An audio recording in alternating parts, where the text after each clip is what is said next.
usia lanjut. Penuaan dapat disertai dengan beberapa perubahan fisik dan psikologis pada setiap saat sepanjang hidup seseorang. Karakteristik usia tua dapat menentukan sejauh mana laki-laki dan perempuan beradaptasi dengan baik atau buruk. Usia tua mempunyai beberapa ciri. Yang pertama, usia tua adalah masa kemunduran. Usia tua ini merupakan masa pembusukan secara bertahap dan fisik. Kemunduran datang dari faktor fisik dan sebagiannya dari faktor psikologis. Penyebabnya merupakan perubahan pada sel-sel tubuh, bukan karena penyakit khusus. Dan yang kedua, perbedaan individu pada efek menua. Individu menjadi tua secara berbeda tergantung pada sosio, ekonomi, latar belakang pendidikan, dan pola hidup.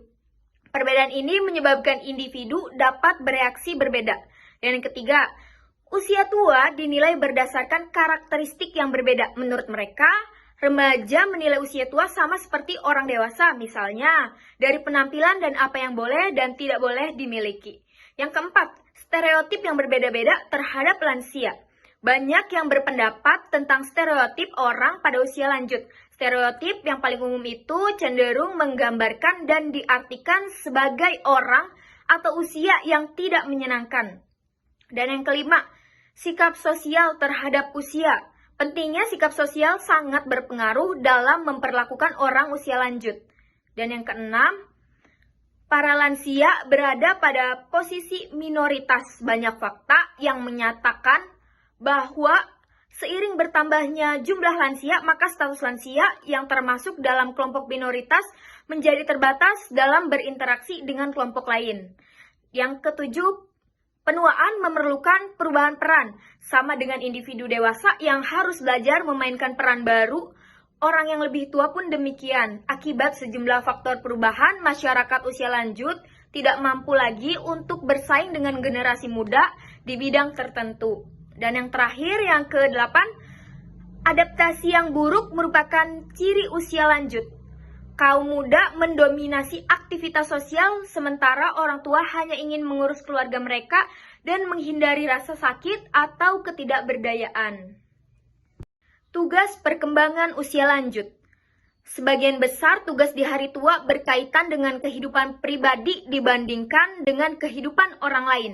Para lansia diharapkan melakukan kegiatan-kegiatan yang menggantikan tugas-tugas sebelumnya yang menyita sebagian besar waktu mereka ketika mereka masih muda. Pada saat yang sama, para lansia cepat atau lambat harus bersiap dan beradaptasi dengan kematian suami atau istrinya. Ada beberapa tugas perkembangan pada usia lanjut. Yang pertama itu beradaptasi dengan turunnya kekuatan fisik dan kesehatan. Yang kedua, beradaptasi dengan masa pensiun dan berkurangnya pendapatan keluarga. Yang ketiga, adaptasi terhadap kematian pasangan. Dan yang keempat, bangun hubungan dengan orang seusianya. Yang kelima, ciptakan aturan kehidupan fisik yang memuaskan. Dan yang terakhir, yang keenam, beradaptasi secara fleksibel terhadap peran sosial. Orang tua yang tidak mampu beradaptasi peran emosional dan sosial, kemauan menderita gangguan kepribadian, yaitu mungkin mengembangkan konsep diri yang negatif, tampaknya tidak berguna dan tidak bernilai di sisi lain. Selanjutnya itu bagian C. Nah, di bagian C ini penyesuaian diri terhadap perubahan fisik. Nah, penyesuaian diri ini tuh sangat penting bagi kehidupan manusia.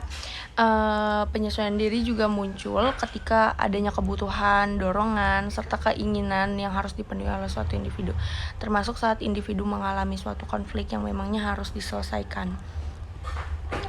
Terus juga faktor fisik merupakan perubahan sel tubuh yang bukan disebabkan oleh penyakit, terutama karena usia tua. Penuaan biologis merupakan proses alami universal, searah dan multidimensial, karena universal ini terjadi pada semua orang yang hidup gitu, satu arah, karena hanya mempunyai satu arah, yaitu individu tidak bisa untuk lebih muda. Nah, terus juga multidimensi karena terjadi di banyak era, yaitu pada kulit yang menjadi keriput, penurunan penglihatan, gangguan pendengaran, kekuatan otot, dan lain-lain itu seiring dengan proses penuaan pada masa usia lanjut. Oke, selanjutnya itu ada perubahan kemampuan motorik dan kemampuan mental pada usia lanjut. Di sini Harlock menjelaskan bahwa ada beberapa perubahan motorik terhadap masa usia lanjut. Yang pertama itu ada kekuatan. Nah, yang paling nyata pada usia lanjut terdapat pada kekuatan otot lengan bawah dan otot penyanggah tubuh secara vertikal. Nah, orang yang berusia lanjut ini lebih mudah lelah dan serta membutuhkan waktu yang lumayan lama untuk pulih. Terus yang kedua itu ada kecepatan. Nah, penurunan kecepatan motorik pada usia lanjut juga diukur dengan waktu reaksi dan gerakan seperti menulis tangan yang diukur dengan keterampilan. Nah, yang ketiga itu kesempatan untuk mempelajari keterampilan lain. Meskipun orang usia lanjut itu percaya bahwa mempelajari keterampilan baru itu bermanfaat bagi kepribadian mereka, tetapi mereka tetap aja belajarnya itu lebih lambat dibandingkan orang muda dan kadang hasilnya juga kurang memuaskan gitu. Terus yang terakhir itu kekakuan. Nah, orang yang berusia lanjut ini tuh menjadi lebih canggung dan kagok. Jadi suka tiba-tiba kayak kesandung atau megang barang itu selalu jatuh. Nah, serta melakukan sesuatu dengan hati-hati itu tuh gak menentu gitu. Nah, terus yang kedua itu ada perubahan kemampuan mental. Nah, perubahan kemampuan mental pada usia lanjut ini terdiri dari perubahan daya ingat. Nah, ingatan ini itu terdiri dari ingatan jangka panjang dan ingatan jangka pendek. Nah, perubahan ini berkaitan dengan daya ingat dan kecerdasan. Nah, orang usia lanjut itu mengingat kenangan masa lalu, namun seringkali melupakan era baru atau hal-hal baru yang baru mereka lakukan tuh kadang mereka lupa gitu. Nah, sedangkan kecerdasan itu nggak berubah, namun gaya imajinasinya aja yang berubah. Nah, baik, saya akan menjelaskan materi mengenai perubahan minat pada lanjut usia.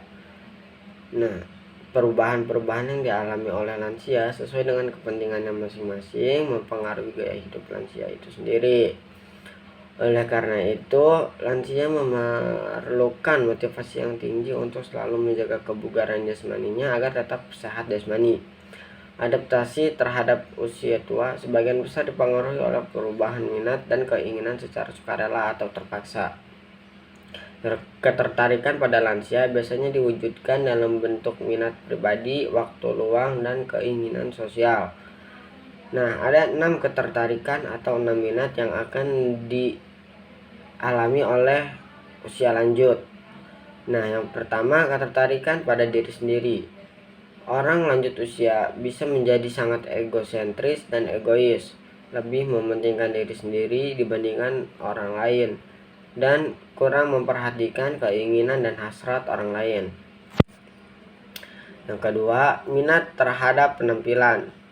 Pada umumnya, yang sudah tidak mau lagi memperhatikan penampilan adalah orang-orang yang sudah tidak aktif lagi di lingkungan pergaulannya.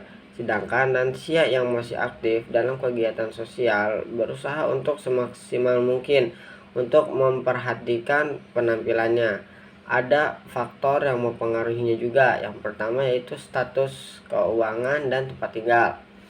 Nah, yang ketiga, minat terhadap pakaian. Aktivitas sosial, status ekonomi, dan penerimaan diri biasanya mempengaruhi minat berpakaian lansia.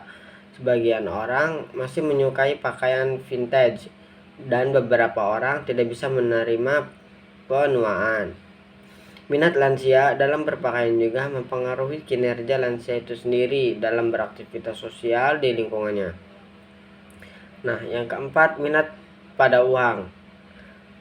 Ketika pendapatan seorang lansia turun drastis, waktu produktifnya tidak lagi berfokus pada apa yang ingin dibeli atau dibayar untuk simbol status yang biasanya dilakukan pada tahun awal-awal, tapi hanya untuk menjaga mereka tetap independen. Nah, yang kelima, ketertarikan pada masyarakat. Seiring bertambahnya usia, banyak individu yang merasa menderita karena berkurangnya aktivitas sosial yang mereka lakukan, yang sering disebut dengan penarikan sosial, yaitu saling menarik diri dari lingkungan sosial di masa tua. Nah, yang terakhir minat terhadap agama. Orang lanjut usia lebih tertarik dengan kegiatan keagamaan karena kematiannya sudah dekat atau karena ketidakmampuannya. Umumnya, masyarakat tetap berpegang pada agama atau kepercayaan dan adat istiadat yang dianutnya pada awal kehidupannya. Sekian, terima kasih.